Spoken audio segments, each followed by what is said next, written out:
手机在耳边嗡嗡作响，震得我耳膜发麻。我慢悠悠地戴上眼罩，将手机听筒夹在肩膀和耳朵之间，声音懒洋洋的，带着刚睡醒的鼻音。喂，电话那头是我丈夫周玉气急败坏的咆哮，那分贝几乎要刺穿听筒，掀翻这节车厢的顶。梁若欣，你他妈死哪儿去了？11点了，亲戚都到齐了，就等你一个。我掏了掏耳朵，换了个更舒服的姿势窝在柔软的座椅里。哦，是你啊。窗外是飞速倒退的田野和山峦。亲爱的朋友，你好呀。此刻的你是刚结束了一天忙碌的工作，正窝在沙发里放松，还是在某个安静的角落，想暂时逃离外界的喧嚣呢？无论你身处何方，此刻请试着放慢呼吸，欢迎来到心灵小书馆。这里没有厚重的典籍，没有复杂的理论，只有一本本藏着温柔与力量的小书，和一段专属于你的与心灵对话的时光。喜欢我的朋友，欢迎点击订阅分享。那我们故事开始。这时，列车员推着小车，用那标志性的毫无波澜的语调高声吆喝着：啤酒、饮料、矿泉水，花生、瓜子、火腿肠，麻烦脚收一下。电话那头，周玉的咆哮戛然而止，取而代之的是婆婆刘玉华尖利到变调的惊叫：火车，你在火车上！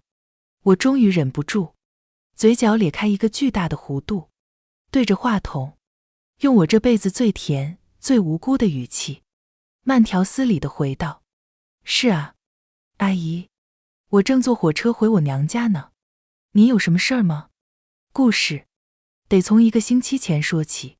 那天傍晚，夕阳的余晖像打翻的蛋黄液，糊满了整个厨房的窗户。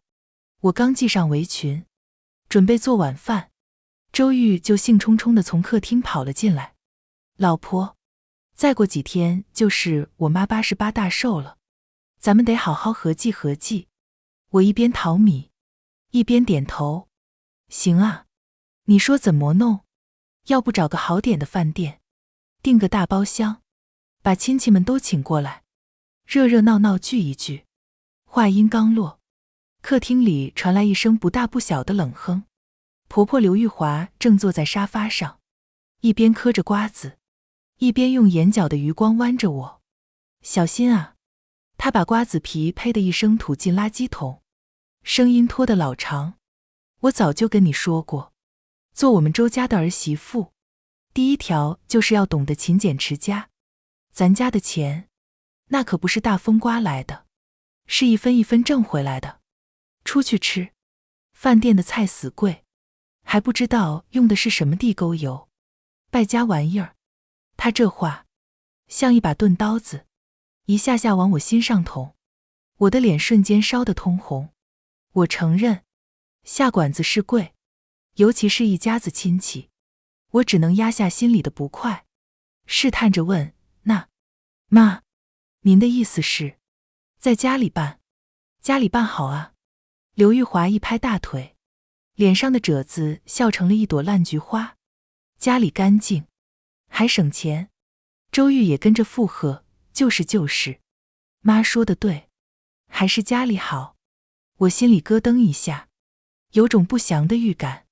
在家里办，那掌勺的人，果然，婆婆那双精明的三角眼，直勾勾地锁定了我。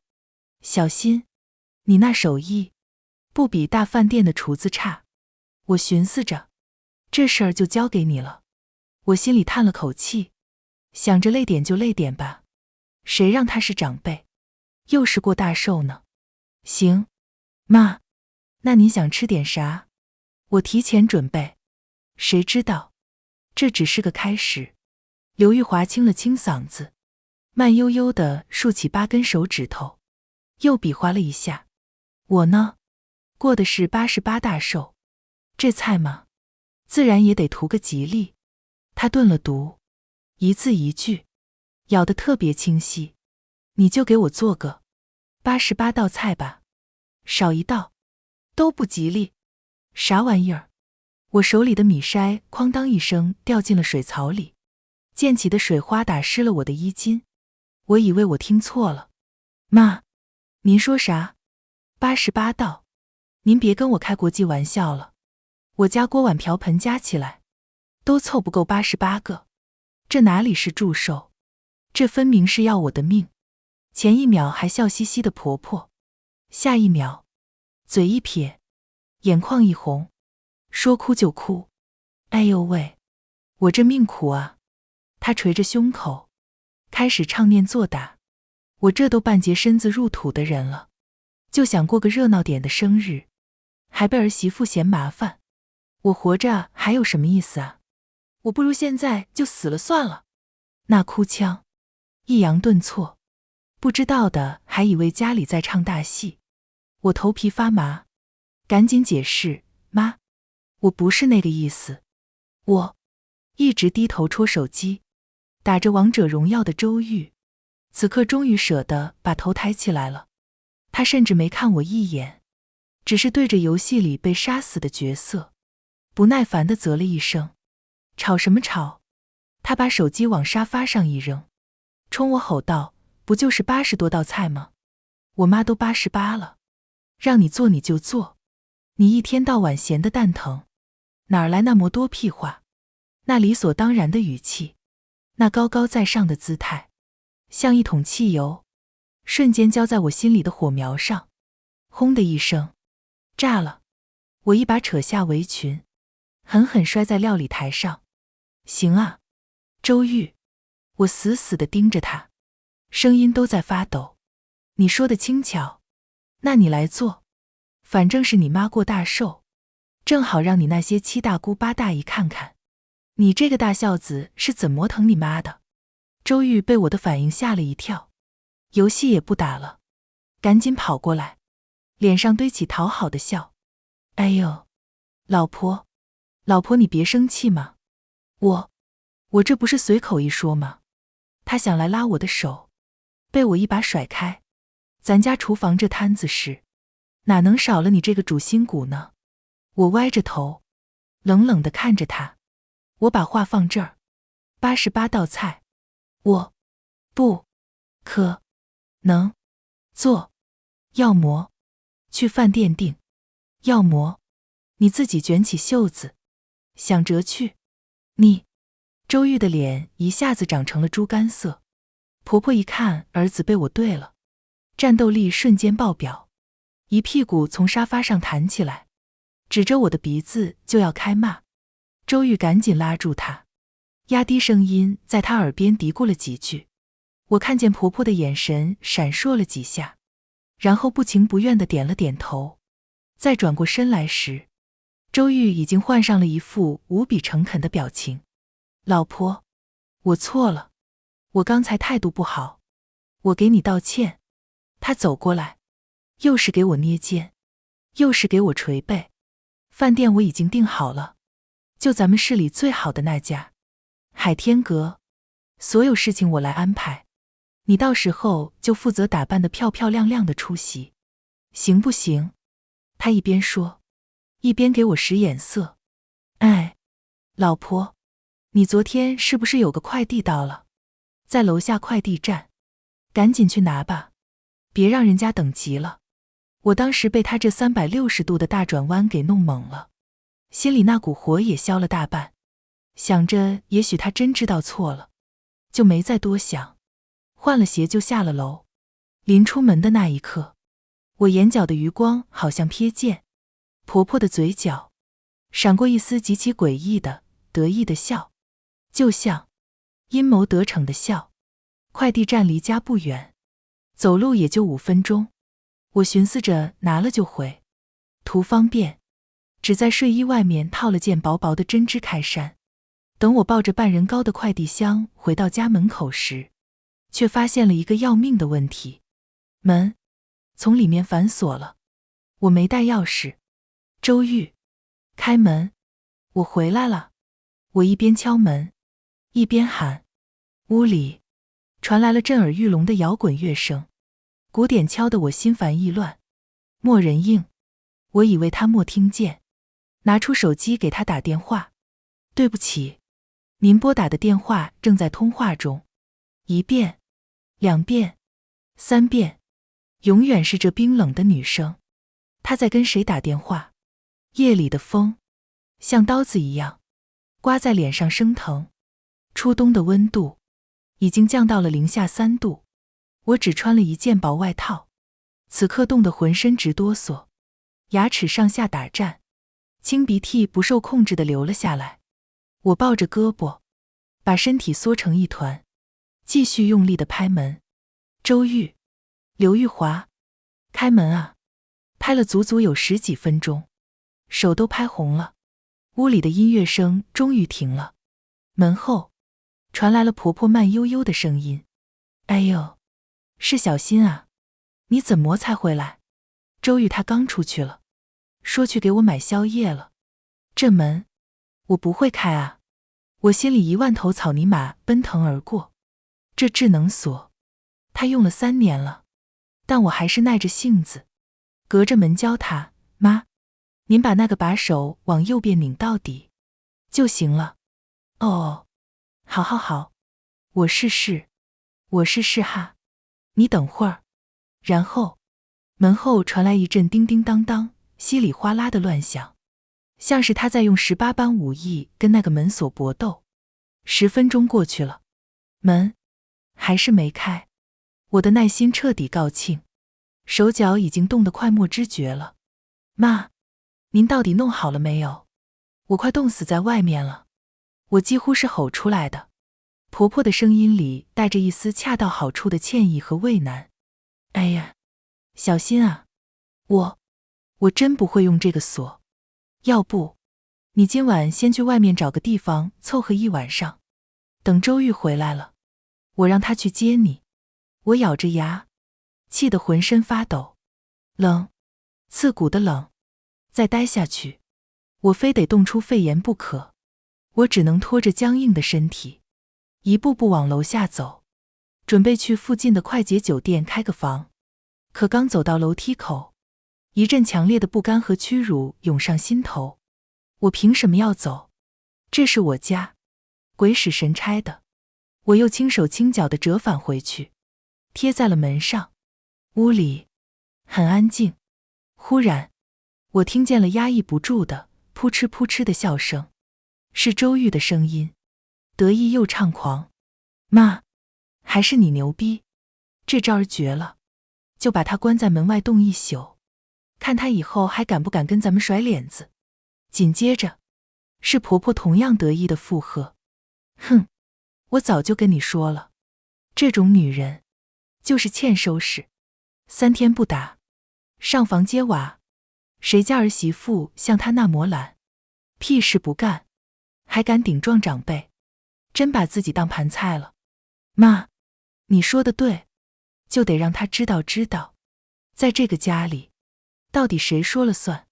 我的脑袋轰的一声炸了，所有的血液瞬间冲上了头顶，愤怒、屈辱、背叛，像无数只蚂蚁啃噬着我的心脏。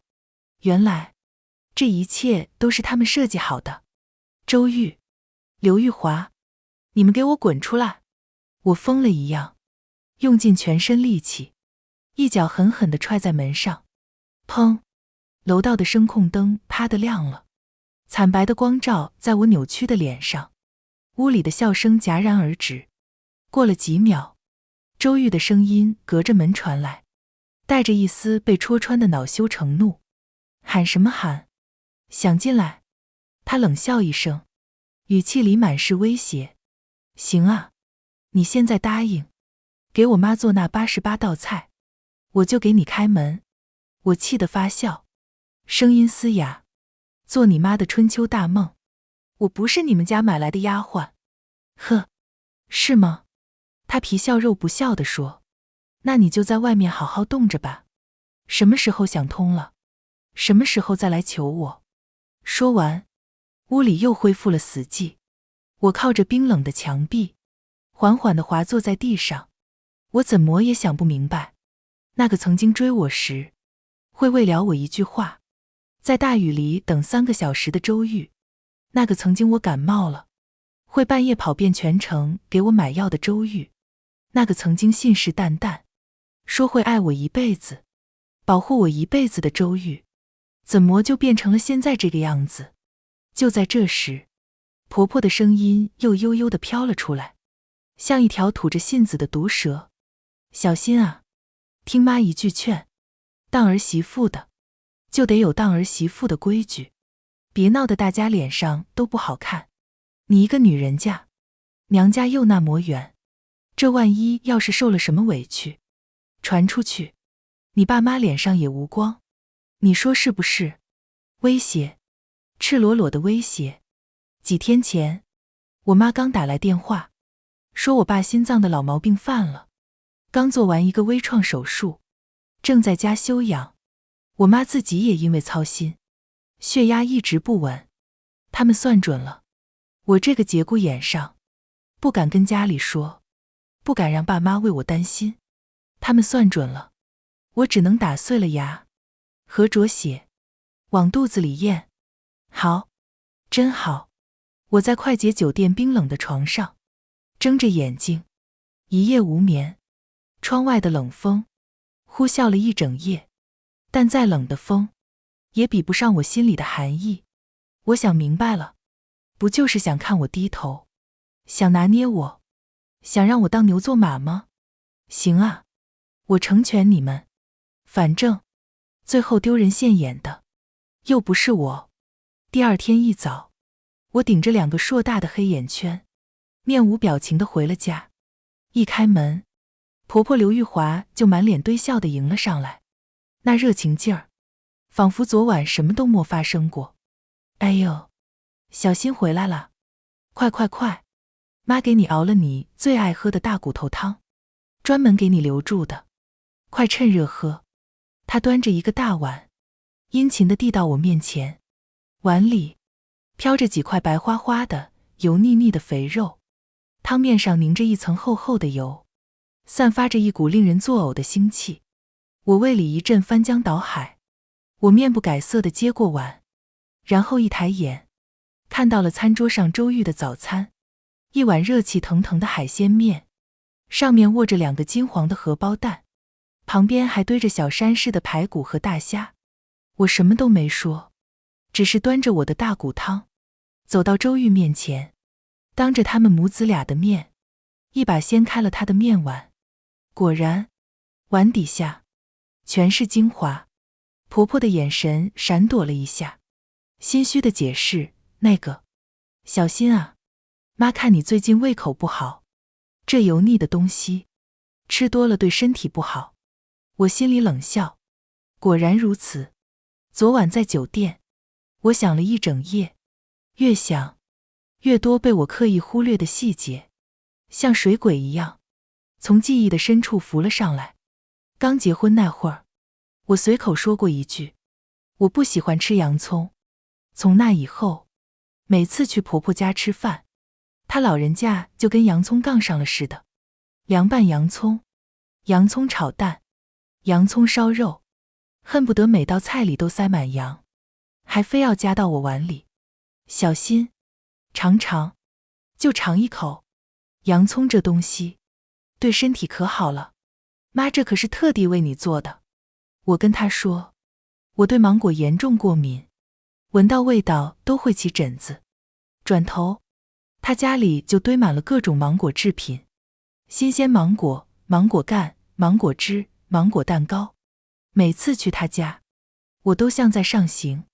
我爱吃蓝莓，她总说太贵了，不划算。可周玉说想吃车厘子，她下午就能拎回来一整箱，还亲手洗干净了喂到她嘴里。就连我闺蜜从国外给我带回来的，我珍藏着舍不得吃的巧克力，她都能转手就送给了来串门的亲戚家小孩。我买的发圈，不管放在哪里，都会莫名其妙地消失。第二天，准能在我婆婆那油腻腻的头发上找到。这些事，说大不大，说小不小。每次我心里不舒服，刚想开口，婆婆就嗷的一嗓子，哭天抢地，寻死觅活，就差没给我跪下磕头了。周玉就在旁边满头大汗的和稀泥，背地里在不停地跟我道歉，说他妈不容易，让我多担待，我不想让他为难，想着一家人和和气气最重要。于是我忍了，我把他当亲妈一样尊重，他却把我当傻子一样糊弄，把我当丫鬟一样使唤。这一次我不想忍了，我端起周玉那碗海鲜面，理直气壮地坐下，当着他们母子俩的面大口大口地吃了起来，一边啃着排骨，我一边含糊不清地说：妈，我想通了。婆婆和周玉都愣住了，我抬起头，冲他们露出一个灿烂的近乎诡异的笑容。不就是88道菜吗？多大点事儿啊？您放心，我保证给您办得漂漂亮亮的，风风光光的，绝对让您在所有亲戚面前脸上有光。婆婆的眼睛瞬间就亮了，我话锋一转，笑眯眯地看着她。对了，妈，这做菜得买菜吧？买菜得要钱吧？我掰着手指头给他们算账，88道菜，山珍海味，鸡鸭鱼肉，怎么也得准备齐全了。一个菜，您就算给我20块钱的成本，那也得1760。这钱，您看。我又摸了摸自己身上这件穿了3年的旧外套。还有啊，您过大寿，我这个当儿媳妇的，也不能穿得太寒酸吧，不然亲戚们看到了，还以为您儿子虐待我，不知道的，还以为咱们家多穷呢，这多给您丢人啊。我寻思着，怎么也得添2套新衣服，买个新包包。一提到钱，婆婆那张菊花老脸立刻就垮了下来，她眼神躲闪，磕磕巴巴地说：我最近手头有点紧，小心啊。你不是刚发工资吗？我的工资？我故作惊讶，我的工资要还房贷啊？还完就没剩多少了。周玉，你这个月的工资呢？我把矛头指向了周玉，周玉的脸一下子憋成了酱紫色，支支吾吾半天，一个字都说不出来。我知道，前几天婆婆喊着腰酸背痛，她二话不说，就刷信用卡给她妈买了个5000多的全自动按摩仪，这会儿正吃土呢。最后，在我和婆婆的双重注视下，周玉咬着牙，从钱包里掏出了一张银行卡，递到我面前。老婆，这里面是我所有的积蓄了，还有这个月的工资，你省着点花。他说这话的时候，嘴唇都在哆嗦，手捏得死死的。我使了老大劲儿，才把那张卡从他手里抽了出来。谢谢老公。我啪的一下在他脸上亲了一口，笑得花枝乱颤。我就知道，老公你对我最好了。拿到卡的那一刻，我甚至能听到周玉心碎的声音。我一刻也莫耽搁，转身就杀向了市中心最高档的商场。LV 的包刷了，香奈儿的香水喷了，迪奥的口红 all in。 最爽的是，我走进一家高档女装店，指着一件标价8000的羊绒大衣，对导购说：这件包起来。刚结完账，周玉的电话就追了过来，声音急得都破了音。老婆，你都买了些什么？怎么一笔就刷了8000块？我乐呵呵地对着试衣镜转了个圈，语气天真又无辜。老公，你看这件大衣好看吗？才8000块呢，我觉得特别衬我。8000？周玉的声音几乎是从喉咙里挤出来的咆哮。你疯了吗？赶紧给我退掉！立刻！马上！那声音激动的仿佛下一秒就要从手机里喷出来，我的眼眶唰的一下就红了，眼泪像断了线的珠子，吧嗒吧嗒往下掉，声音里带着哭腔，委屈的不行。对不起，老公，你别生气，我常这么大，还从来没穿过这么好的衣服。我一边哭，一边用眼角的余光瞟着旁边的导购小姐。那导购小姐姐果然正义感爆棚，一把抢过我的手机，对着听筒就开对了。我说，这位先生，您既然舍不得给老婆花钱，干嘛还把卡给她啊？又抠又爱装，莫那个经济实力，就别在这儿打肿脸充胖子，丢不丢人啊？电话那头沉默了几秒，我仿佛能看到周玉那张由红转青，由青转白的脸。他嘴硬道：谁说我舍不得了？我就是担心我老婆被骗，买到假货。导购小姐翻了个白眼，声音更大了。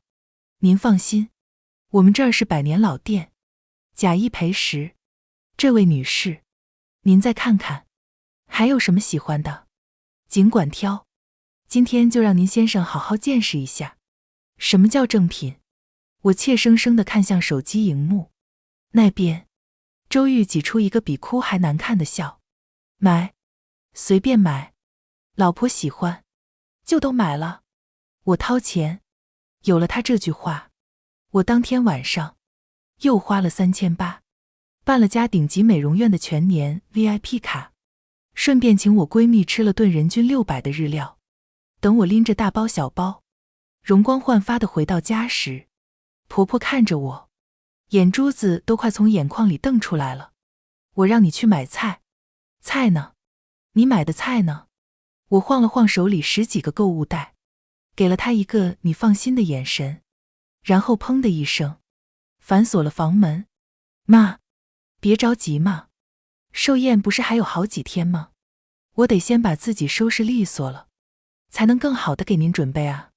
我这可都是为了您的面子。门外传来了婆婆气急败坏的跺脚声。我躺在床上，敷着昂贵的面膜，笑得无比舒畅。游戏才刚刚开始。第二天，我约了朋友，在音乐厅听交响乐，听得正嗨呢。手机在包里，跟疯了似的，连续不断的震动。拿出来一看，好家伙，周玉一口气给我打了8个未接来电。我慢悠悠地回拨过去，电话一接通，就是他压抑着怒火，微微颤抖的声音。老婆，你现在在哪儿？卡上怎么又少了好几千？我把手机拿远了点，装作信号不好的样子。喂，老公，你说什么？哦，我跟朋友在听音乐会呢。高雅艺术，陶冶情操吗？怎么了？有事等我回家再说吧。回家？周玉再也绷不住了，声音陡然拔高，像被踩了尾巴的猫。都快晚上9点了，家里冷锅冷灶的，我跟我妈晚饭都还没吃，你还不回家做饭？哎呀，我故作懊恼的一拍脑袋，那怎么办呀？我都答应朋友了，听完音乐会还要一起去吃海鲜自助呢，这我真推不开啊。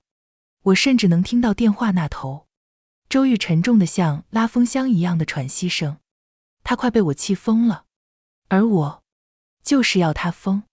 我刚刷卡付完海鲜自助的钱，手机就跳出来一条银行短信：尊敬的客户，您的尾号 XXXX 的银行卡已被临时冻结。与此同时，婆婆的微信语音像轰炸机一样，一条接一条的发了过来，全是60秒的。我点开第一条，那尖锐的、饱含怒气的叫骂声，简直像是《聊斋》里的女鬼在索命。我直接把手机调成了静音。等我悠哉地回到家，推开门，就看到婆婆和周玉像2尊门神一样，双双黑着脸，抱着胳膊，坐在沙发上，那眼神像是淬了毒的刀子，齐刷刷地向我射来。尤其是周玉，他眼里的杀气几乎要凝成实质。在外面玩得很爽啊，他从牙缝里挤出几个字，居然还有脸回来。婆婆也阴阳怪气地开了枪，鼻孔朝天，下巴抬得老高。小心啊，我可得说说你，这女人家，结了婚，就要有结了婚的样子，要自重自爱，整天在外面跟不三不四的人鬼混，这像话吗？我没理他们，只是把手里提着的一个精致的礼品袋放到了茶几上。婆婆狐疑地凑过去一看，下一秒，她的态度发生了180度的大转弯。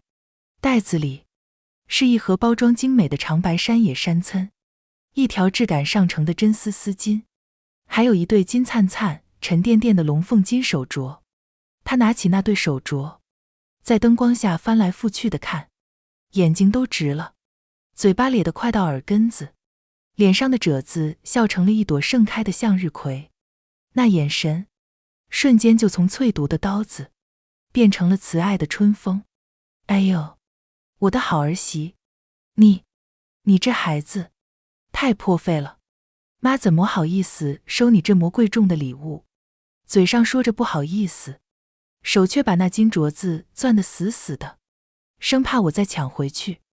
周玉在一旁脸都绿了，像是被人活生生割了一块肉，暴喝一声：有什么好乐的？花的还不是我的钱。他恶狠狠地瞪着我，你自己倒是舒服了，我妈的寿宴怎么办？88道菜，你准备好了吗？这话一下子把婆生从金钱的迷梦中拉了回来。他看我的眼神又冷了下去。我抢在他开口前，胸有成竹地说道：妈，您放心，寿宴的事我心里有数，88道菜我已经全部构思好了，保证让您风风光光，独一无二。周玉狐疑地盯着我，脸上挂着毫不掩饰的嘲讽。你最好是，要是到时候出了什么差池，在亲戚面前丢人的，可不是我。我憋着笑，用力地点了点头。没问题，钱也花了，气也出了，是时候让他们尝尝被当成猴耍是什么滋味了。第二天，我先是去了趟菜市场，买了些不值钱的青菜萝卜，然后发了第一条朋友圈，文案：为婆婆88大寿备战第一天，雄心壮志，干劲满满，加油。配图：一张我拎着菜，笑容灿烂的自拍。拎着菜回到家，我又发了第二条，文案：洗菜进行中，每一片菜叶都凝聚着我对婆婆的爱。井号88大寿，井号孝顺儿媳，井号。配图：水槽里绿油油的青菜，慢悠悠地切着菜。我又发了第三条，文案：备战88大寿，任重而道远，井号幸福一家人，井号。配图：案板上切好的萝卜丝。我跟疯了似的，干点啥都发条朋友圈，一天下来发了足足20多条。婆婆终于按捺不住了，拿着手机气冲冲地跑来质问我：小心，你能不能低调点？现在好了，所有亲戚都知道我要过大寿了，一个个都打电话来问我，恭喜我，我的手机都快被打爆了。我一脸无辜地看着他，妈，这怎么能低调呢？这可是您88岁的大寿啊，我必须全程记录，这才能体现出我的诚心和孝心啊，不然别人还以为我不情不愿，在背后说我坏话呢。婆婆张了张嘴，想反驳，却发现我说的合情合理，一个字都说不出来，只能憋着一肚子气走了。接着，我干了一件更绝的事，我拉了一个微信群，群名就叫刘玉华女士88大寿筹备委员会。然后，我把周家的7大姑、8大姨、3叔公、4表舅，所有能联系上的亲戚，一股脑全拉了进来。我还特地写了一段群公告，设置了置顶。群公告：各位亲朋好友，大家好。为隆重庆祝我婆婆刘玉华女士88岁寿辰，本人将独立承担88道大菜的烹饪工作。为表孝心，本人将在朋友圈全程直播备菜过程，烦请各位家人为我的每一条朋友圈动态点赞、评论、转发。您的每一个赞都是对我最大的鼓励，点赞数不够，我怕我没动力做下去呀。届时，点赞最积极的前3名亲友将获得寿宴当天的神秘大礼。感谢大家配合。这个群公告一发出去，群里瞬间就炸了。我二姨，我妈的妹妹第一个跳出来。二姨梁若欣，闺女，你没病吧？88道菜，你婆婆是慈禧太后转世啊，她怎么不让你给她整个满汉全席呢？我大表姐也跟上了。大表姐，我靠，谁敢这么使唤我妹妹？老娘提着40米的大刀去把她家给抄了，这是人干的事吗？真把儿媳妇当旧社会的童养媳了。我大学同学，一个暴脾气的东北姐们儿。东北姐们儿，不知道的还以为你婆婆要登基呢。这哪个缺心眼的玩意儿想出来的馊主意？这是想把儿媳妇活活累死在厨房，好继承她的花呗吗？等大家骂得差不多了，我才小心翼翼的发了一条语音过去，声音委屈又可怜。大家别这么说，我婆婆对我挺好的，要是让她看见了，她会不高兴的，到时候挨骂的还是我。我先去备菜了。婆婆这会儿刚打完麻将，输了钱，一肚子火，回到家一看到我，气得差点翻白眼。梁若欣，你到底在外面跟人胡说八道了些什么？害得我今天在麻将桌上被人数落了一下午，我的老脸都让你给丢尽了。我眨巴着无辜的大眼睛，妈，我冤枉啊！我一天到晚都在家给您忙活寿宴的事，啥也没说啊。您到底怎么了？就在这时，门铃响了，是周玉下班回来了。他在门外中气十足地喊：老婆，快开门，我肚子疼，憋不住了，快让我上厕所。婆婆正要过去开门，我一把拦住了她。我掏出手机，点开我的朋友圈，板着脸，用一种不容置喙的语气问她：周玉，你给我今天发的朋友圈点赞了吗？门外的周玉急得直蹦高：点什么赞啊？姑奶奶，你先给我开门，我真的要拉裤子了。我把脸一沉，声音冷得像冰：老公，我为了咱妈的生日，费了那么大劲儿，特地建了群，发了公告，让所有亲戚朋友都来点赞，营造气氛。你作为儿子，怎么一点表示都没有？你心里还有没有咱妈的生日了？门外的周玉，声音都带上了哭腔：老婆，我错了，我马上点，求你快开门。我隔着猫眼，看着他手忙脚乱地掏出手机，手指在荧幕上疯狂地戳着。我一天发了20多条，加上前几天的，加起来快100条了。我看着他那张因为憋得太久而扭曲变形的脸，眼眶都红了。这下行了吧？快开门啊！他几乎是在哀嚎。我这才慢悠悠地拿出钥匙，插进锁孔里，左拧拧，右拧拧，就是不开。老婆，你到底行不行啊？周玉在门外发出了绝望的咆哮。难道你真要我拉在裤子里吗？我满脸歉意地说：哎呀，老公，这锁好像卡住了，我打不开，你再等等，我再试试，或者你先下楼找个公共厕所，这附近方圆5里都没有公共厕所啊。她快疯了。婆婆在一旁看不下去了，一把抢过钥匙，我来。结果她老人家憋足了劲儿，猛地一拧，只听咔嚓一声脆响，钥匙应声而断，一截还留在了锁心里。老公，你别着急，我现在就打电话叫开锁匠。我刚给周玉带来一丝希望，下一秒又把他推入了绝望的深渊。喂，开锁师傅啊？哦，在路上堵车了。那最快还要多久？20分钟。好的好的，我们等您。砰！我仿佛听到了周玉理智崩断的声音，他像一头发狂的野牛，转身就往楼下冲。没过多久，楼下突然传来一阵喧哗和狗的狂吠声，有人在楼下大喊我婆婆的名字。刘婶儿，你快下来看看吧，你家周玉出事了。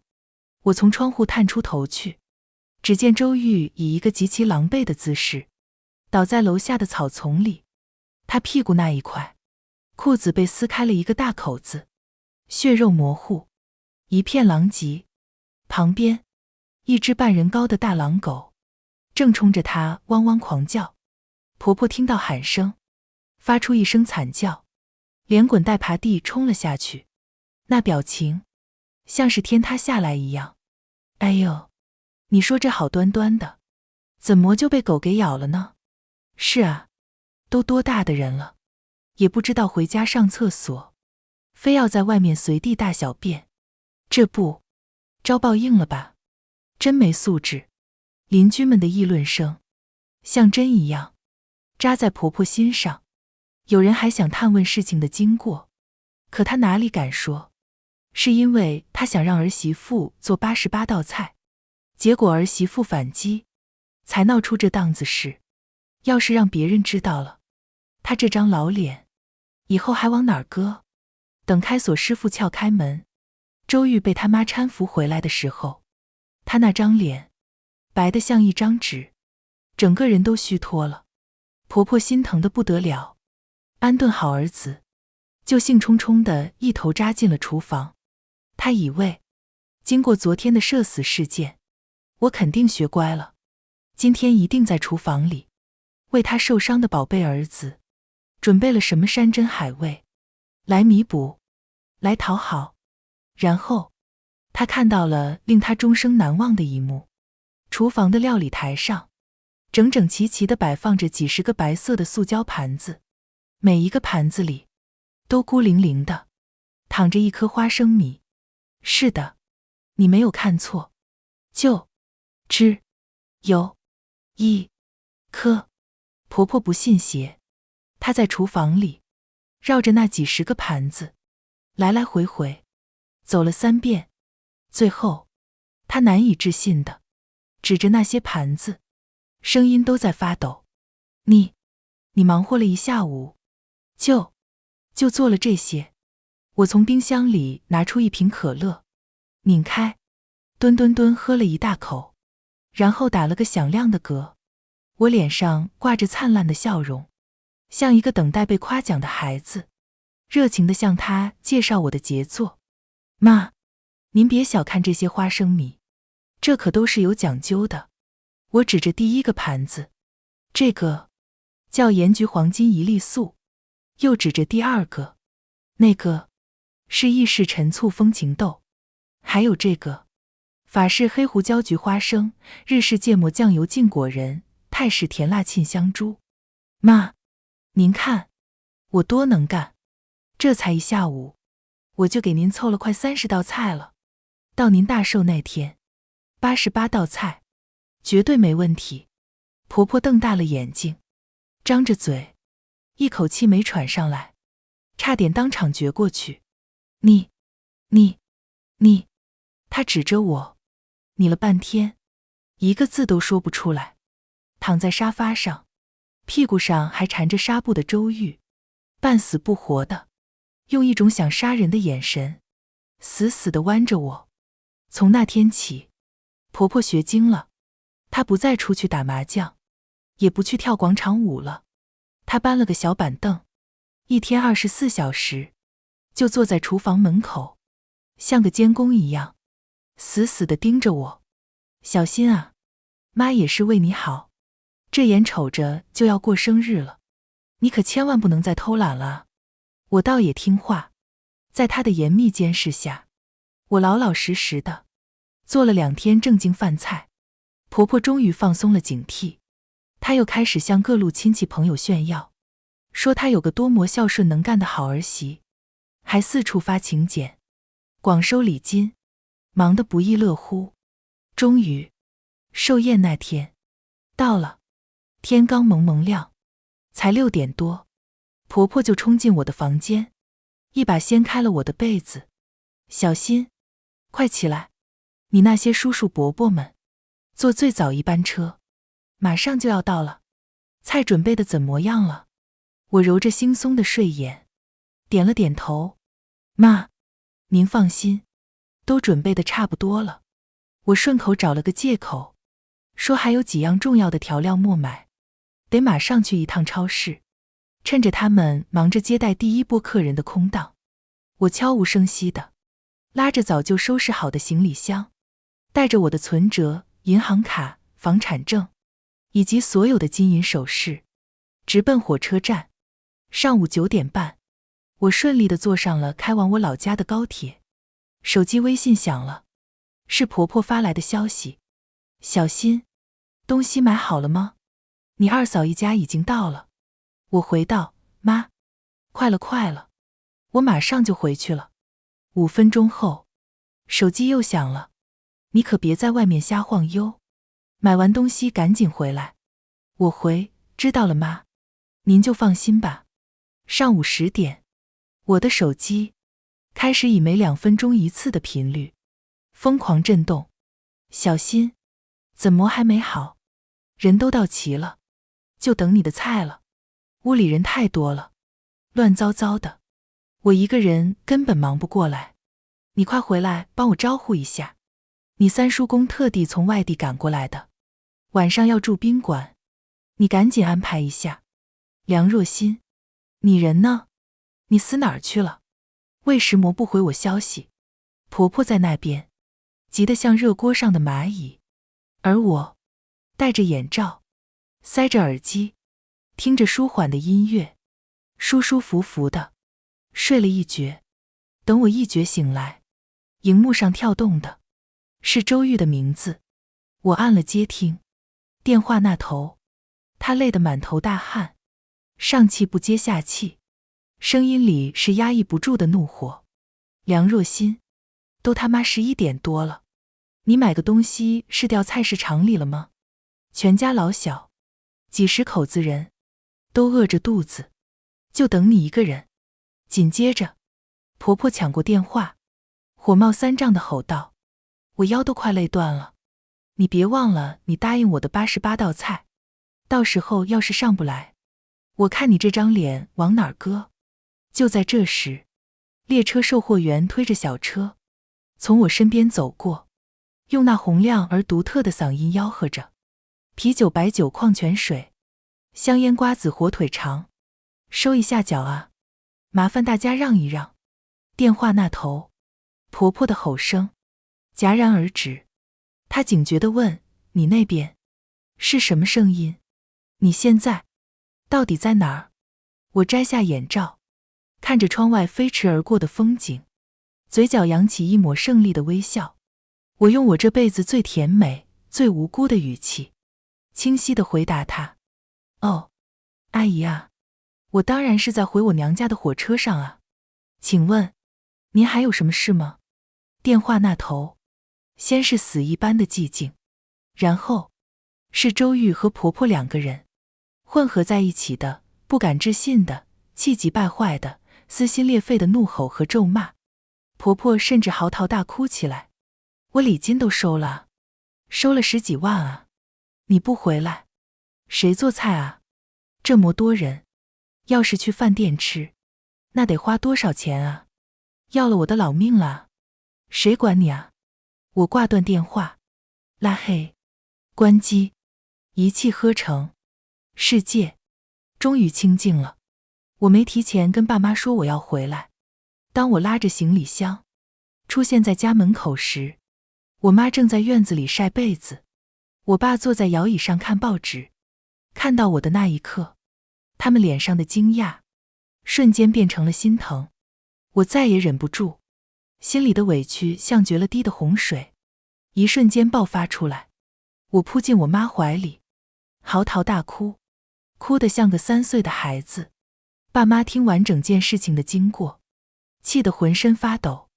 我妈当场就要打电话过去骂人，我爸更是直接站了起来，要去厨房抄菜刀。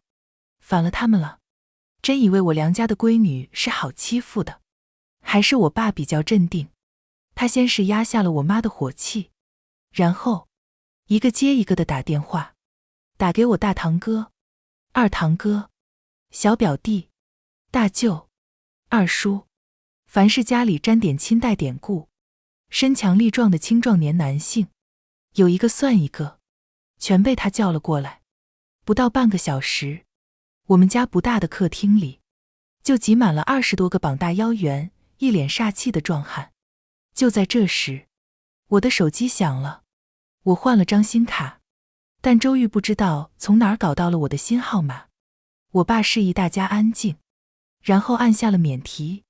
电话一接通，就是周玉歇斯底里的破口大骂：卧槽你妈的，梁若欣，你这个贱人，你给老子等着，等我妈的寿宴办完，老子再回去跟你好好算这笔账，你赶紧给老子滚回来。我还没开口，我爸那红钟一样的怒吼就炸响了：小兔崽子，你骂谁呢？你有种再给老子骂一句试试。电话那头的周玉瞬间哑火了，声音都结巴了：爸，您也在啊？我不是那个意思。婆婆刘玉华一听儿子受了气，顿时不干了，抢过电话，扯着他那破锣嗓子就喊：哎呦喂，亲家公，您可别这么大火气，您那心脏不好，小心哪天一口气上不来，两腿一蹬就去见阎王爷了。我跟您说，是您女儿自己不争气，也就我们家小玉心善，不计前嫌，愿意收留她。换了别人家，您女儿这种好吃懒做，还敢顶撞长辈的，早就被扫地出门了。我妈一听这话，气得血压当场飙到了180。我大堂哥噌的一下站起来，掐灭了手里的烟头，把指关节捏得咔咔作响。走，抄家伙，去会会这家人。一群人开了5、6辆车，浩浩荡荡，连夜杀向了周玉家。等我们到的时候，周家的寿宴已经变成了一场闹剧。亲戚们因为没饭吃，正围着周玉和他妈吵得不可开交。我妈二话不说，从车里抄起一个大喇叭，对着楼上就喊：姓周的，你给我滚出来，敢让我闺女给你做88道菜，老娘今天非给你抽88个大嘴巴子不可。周玉从窗户里探出半个脑袋，一看楼下这阵仗，吓得赶紧一缩头，把窗户给关上了。我妈火气更大了：孙子，刚刚在电话里不还挺能耐吗？怎么现在当起缩头乌龟了？有种你下来，跟你姑奶奶我当面对质。你不是说你妈活不到88岁吗？是不是明天就该死了？要不要老娘现在就上去，给你妈坟头烧点纸钱啊？话音刚落，婆婆刘玉华像一头发了疯的母狮子，尖叫着从楼道里冲了出来。我妈根本不给她开口的机会，迎上去，抡圆了胳膊，就是一巴掌。啪！那声音清脆响亮，石破天惊。婆婆被这一巴掌打懵了，一屁股坐在地上，开始撒泼打滚，哭天喊地：大家快来看啊，儿媳妇叫娘家人来打婆婆了，还有没有天理？还有没有王法了？这家子都是恶人啊！我妈最见不得她这副德性，上去一把将她从地上拎起来，左右开弓，又是啪啪2巴掌，打得她嘴角都现了血。周玉一看他妈被打，急眼了，从楼上冲下来，指着我的鼻子就要骂。我大堂哥眼疾手快，一脚狠狠地踹在他的肚子上，把他踹得像个虾米一样，蜷缩在地上。小逼崽子，就是你吧？堂哥一脚踩在他的胸口上。我妹妹不同意做饭，你就把她关在门外冻着。你他妈还是不是个男人？有这能耐，你敢不敢去跟你老板耍耍威风？周玉吓得连连求饶，哥，我错了，这都是误会，误会。婆婆却突然疯了一样，冲着周玉吼，儿子，别怕他们，跟他们干，我就不信了，除了咱们家，谁还愿意要他这个破烂货？他擦了擦嘴角的血迹，挺直了腰板，眼神怨毒地瞪着我，不伺候公婆，还敢联合外人对丈夫动手，你这简直是大逆不道！像你这样的女人，死了都没资格进我们周家的祖坟。他斜着眼睛，用一种恩赐的语气说，现在，你带着你的娘家人，给我跪下，磕头认错，然后再乖乖回去，把那88道菜给我补上，我就大发慈悲，考虑不追究你的过错，让你继续留在我们周家。哇哦，不能进祖坟耶，我好怕怕哦。我夸张地拍着胸口，现场因为他这番惊世骇俗的言论，陷入了一片诡异的寂静。婆婆还以为是我们都被他这番正义凛然的话给镇住了，结果我爸默默地走上前，脱下脚上的皮鞋，一鞋底子直接扇飞了婆婆半颗门牙。他妈的，别以为你是个老娘们儿，我就不敢打你。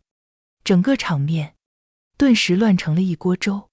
最后还是闻讯赶来的居委会李主任费了9牛2虎之力，才把两家人给拉开。婆婆顶着一张肿成猪头的脸，一边哭一边向李主任告状，主任，您可得为我做主啊，他们一家人合起伙来欺负我一个老婆子啊。李主任看着他直摇头，刘玉华啊，刘玉华，你有什么好哭的？要不是你处处刁难小新，把人逼急了，事情能闹到今天这个地步吗？婆婆脖子一梗，强行辩解，我怎么刁难她了？伺候公婆，孝敬长辈，这难道不是天经地义的吗？我们那个年代，谁家的儿媳妇不是这磨过来的？就她金贵，就她矫情。李主任被他这番歪理气笑了。那你让你婆婆给你做过88道菜吗？刘玉华，做人要讲良心，你儿子一个大男人，干点活就喊累，小心发着高烧，还坚持去上班，给你儿子还房贷的时候，你怎么不心疼心疼他？我看你就是日子过得太舒坦了，闲得没事干，到处找茬，过个生日弄得鸡飞狗跳，跟天要他下来一样，我听着都替你骚得慌。事情闹到这个地步，周玉依旧毫无悔意，我心如死灰，提出了离婚。他听完，非但没有挽留，反而发出了一声冷笑，哦，终于不装了，准备跟你那个野男人双宿双飞了是吗？梁若欣，我以前怎么没发现你他妈是这么一个水性杨花、不知廉耻的贱人。这话一出，周围看热闹的邻居和亲戚顿时炸开了锅，所有人的耳朵都竖了起来，眼神里闪烁着八卦的光芒。我愣住了，什么野男人？我自己怎么都不知道。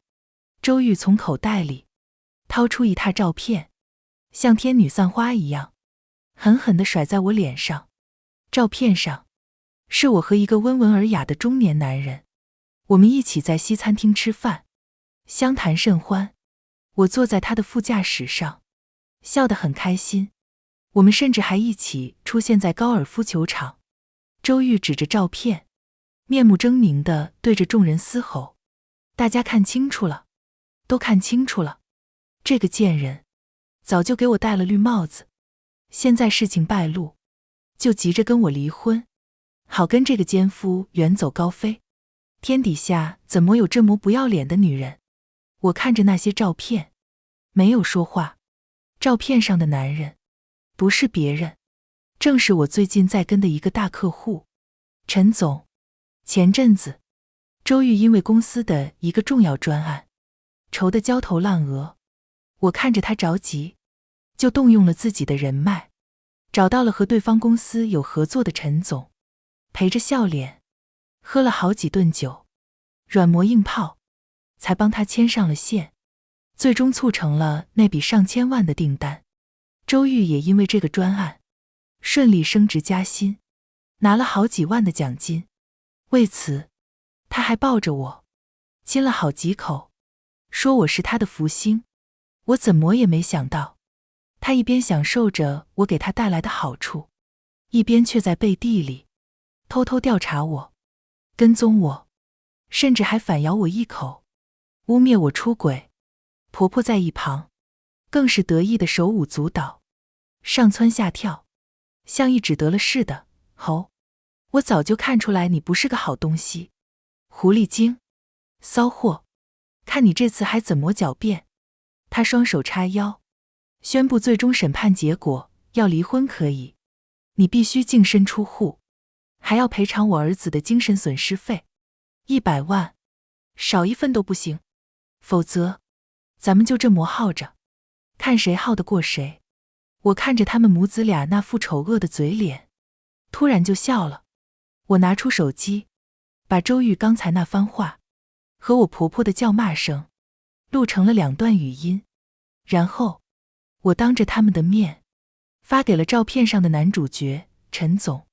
陈总秒回了几个问号，我还没来得及回复，周玉的手机就响了。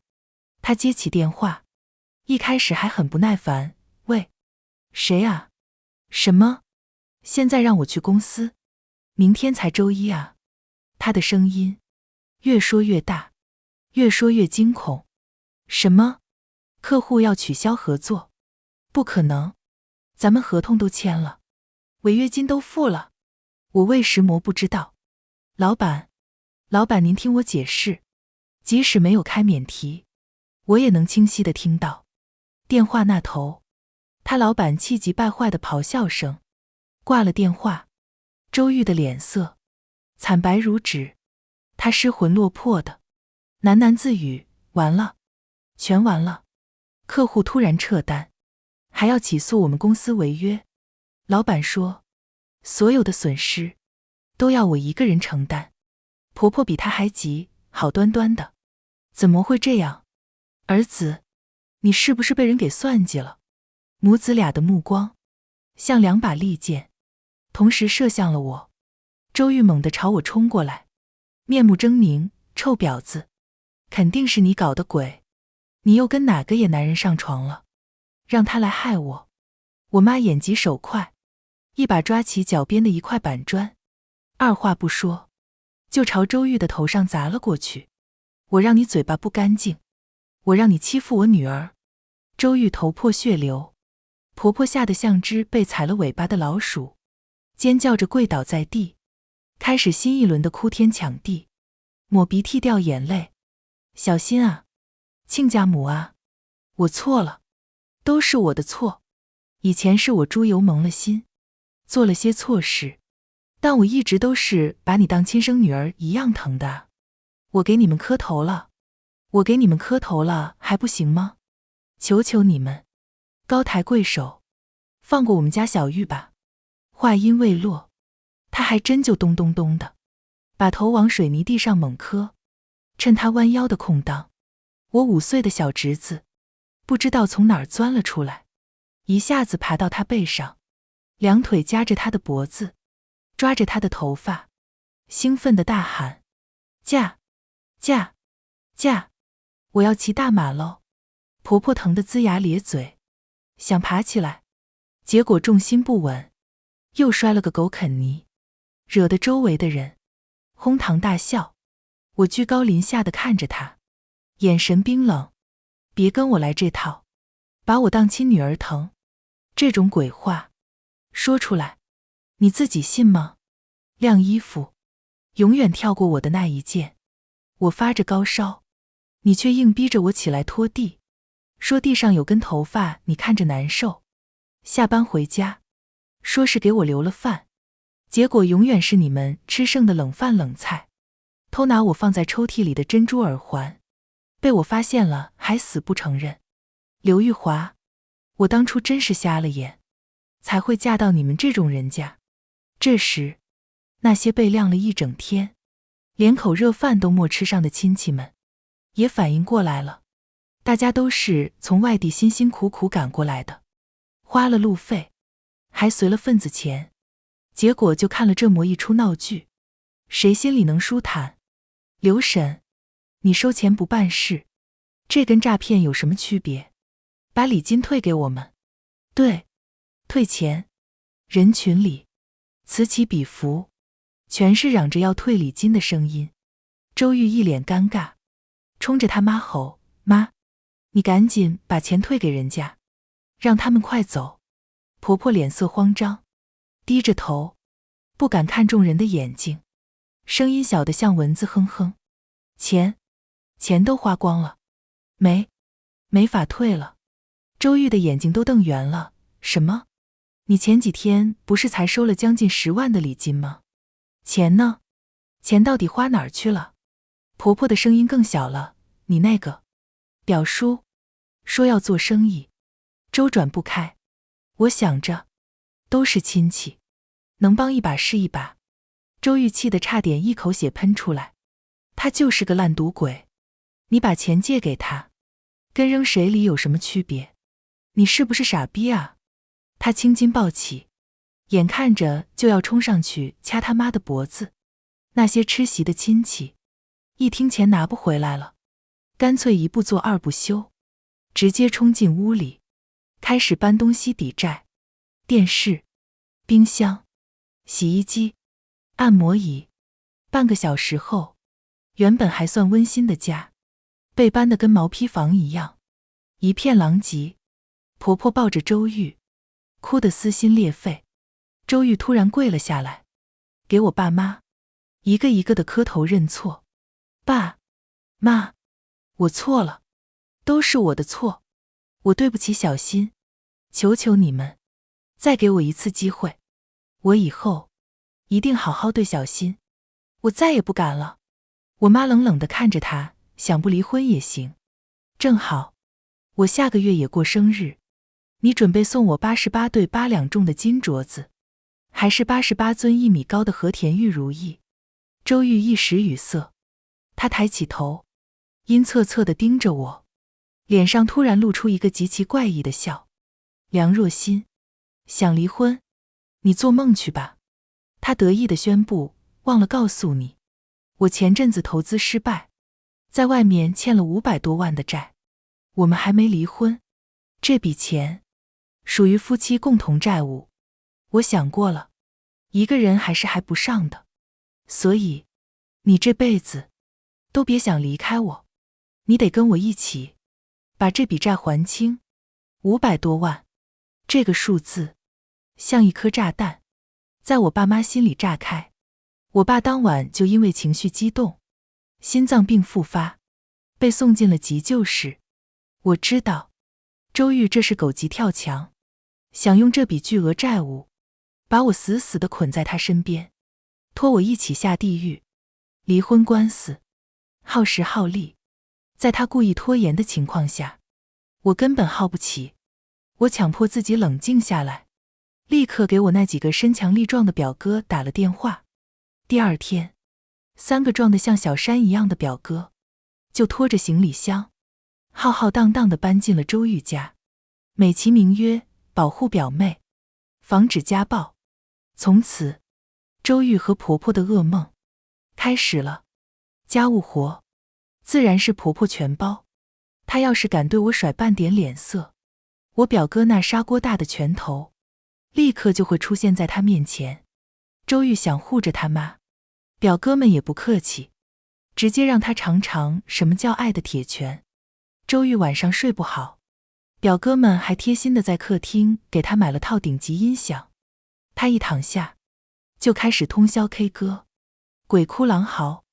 结果周玉第二天上班精神恍惚，开车的时候一不小心把他们公司老板给撞飞了出去。不出意外，周玉被辞退，背上了巨额赔偿，还因为故意伤害进去蹲了几天。婆婆更惨，她总觉得家里有鬼，大白天的，就喜欢光着上半身，只穿一条内裤，在社区里到处疯跑，说是要用阳气驱邪。我劝了几次没用，干脆拍了几张高清无码的照片，发到了亲戚群里。这下，婆婆彻底社死，被骂得躲在家里，哭得稀里哗啦，再也不敢出门了。与此同时，我也没闲着，我总觉得周玉那500万的债务来得稀明悄。直到有一天，我去那家美容院退卡，接待我的那个叫小倩的美容师，哭着喊着不让我退，最后甚至在店里撒泼，指着我的鼻子骂：“你个黄脸婆，神气什么？难怪你老公宁愿在外面借钱养我，也不愿意回家看你一眼，你活该。”我瞬间就明白了，我找了私家侦探一查，果然，周玉和这个小倩已经同居大半年了，女孩怀孕3个月，正逼着她离婚，给她一个名分。那500万的债务，有2/3都花在了这个小三身上。他给她买了套江景小公寓，还买了辆红色的保时捷跑车。证据确凿，我立刻提起了离婚诉讼，向法庭证明，这500万是周玉为了包养小三产生的债务，与我无关，根本不属于夫妻共同债务。判决下来的那天，周玉像一条死狗一样瘫在被告席上，倒是那个小三挺着肚子跑到我面前，一脸得意地炫耀：“姐姐，真是不好意思了，像周玉这么好的男人，以后就归我了，你一个人，可千万别太羡慕嫉妒恨哦。”我看着他那张年轻却写满算计的脸，只是笑了笑，什么都没说。为了庆祝重获新生，我带着爸妈去国外旅游了半个月。等我们回来的时候，再听到周玉的消息，他和他妈的骨灰都凉透了。原来，那个小三嫁给周玉后，我那前婆婆的老毛病一点莫改，先是命令新儿媳每天早晚必须给她磕头请安，然后又没收了新儿媳的工资卡，嘴上说着帮她保管，实际上每天只给她吃馊了的饭菜。更过分的是，他嫌新儿媳生的是个女儿，断了他周家的香火，就天天教唆周玉对新儿媳动手家暴。结果新儿媳也不是个省油的灯，忍无可忍之下，他在一个月黑风高的夜晚，在周玉和钱婆婆的饭里下了足量的老鼠药，2个人当场毙命，一命呜呼。新儿媳自己第2天就去投案自首了。听我爸说完这些，我长长的舒了一口气，阳光暖洋洋的照在脸上，我感觉自己像是死过一次，又活了过来。那些为了维持一段早已腐烂的婚姻而强行忍下的委屈和痛苦，在爆发的那一刻，虽然狼狈，却也让我重新找回了迷失已久的自己。原来，高质量的独处真的远胜于低质量的婚姻。我终于可以带着我的骄傲和勇气去奔赴属于我的下一场山海。只是偶尔，我还是会想起那个被锁在门外瑟瑟发抖的夜晚。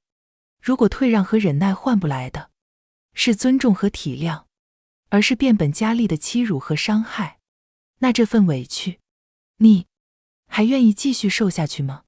今天的心灵小书馆到这里就要和大家说再见了，记得把这份温暖也分享给身边需要的人。喜欢我的朋友欢迎点击订阅分享，让更多人能在文字里找到慰藉。下一期心灵小书馆，我们会带着新的温暖文字与你相遇，不见不散呀，亲爱的朋友。